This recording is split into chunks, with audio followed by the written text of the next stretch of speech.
कवि डॉक्टर अग्निशेखर जी का महाकाव्य नीलगाथा सहस्रों वर्षों का विवरण है। नीलगाथा में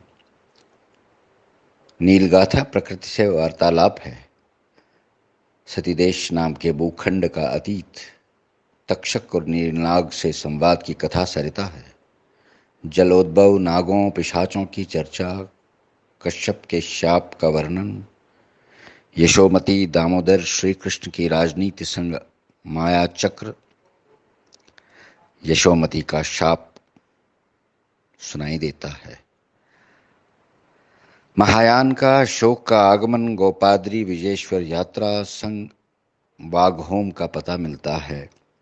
ऋषि वाग्भट का संवाद, भीमसेन संग नागार्जुन के निवास का वर्णन,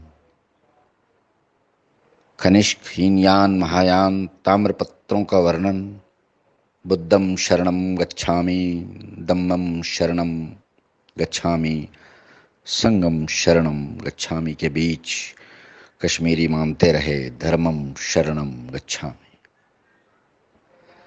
लहासा महायान का गढ़ बन जाता है। बौद्धिस्ट ह्यूनसांग, ओशकांग जैसे यात्राओं का वर्णन मिलता है। शैव और वैष्णव का उदय गांधार अफगानिस्तान से होते हुए परिहासपुर पहुंचते हैं।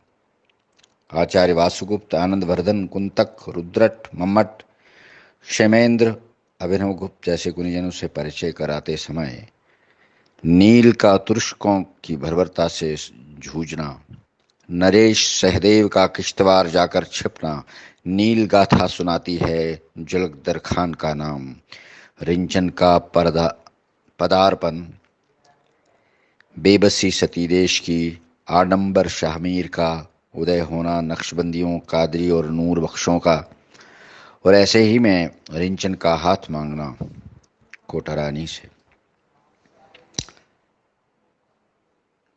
नीलगाथा सुनाती है आगमन जैनुल आबदीन का, शिरभट्ट का साहस, बड़शाह का उपकार, किंतु सब व्यर्थ बड़शाह की मृत्यु के साथ ही। फिर से वही नरसंहार की लीला, आगमन पंडित कृपाराम का, आतंक औरंगी इफ्तिखार का हाहाकार मचा रहा था। ईश्वर का माता रूप भवानी द्वारा साहस भेजना कृपाराम को, वीरवरधर की महाराजा रंजीत सिंह को याचना, कश्मीरी भट्टों के उत्पीड़न से मुक्ति की गुहार, गूंज उठना सिखों का जो बोले सो निहाल श्रीनगर में, और ऐसे ही समय चक्र के चलते फिरते 13 जुलाई 1931 तक आ पहुंचते हुए वर्ष 1990 में फिर से आतंकित सा अपनी यात्रा प्रारंभ करता है कश्मीरी भट्टा। नील गाथा मैं समझता हूँ हर कश्मीरी को, हर पीढ़ी को श्रद्धा से पढ़नी ही चाहिए। राजतरंगिनी नीलमत को पढ़ना सौभाग्य की बात है, किंतु डॉक्टर अग्निशेखर की नील गाथा जो महाकाव्य के रूप में जनमानस के लिए आया है, वह पढ़कर लाभान्वित होना कम सौभाग्य की बात नहीं है। डॉक्टर अग्निशेखर जी के इस महाकाव्य को मेरा नमन। रचनाकार के प्रयासों के लिए अनेक अनेक शुभकामनाएं। कश्मीर को समझने के लिए नील गाथा को पढ़ना एक अपना महत्व रखता है। आभार।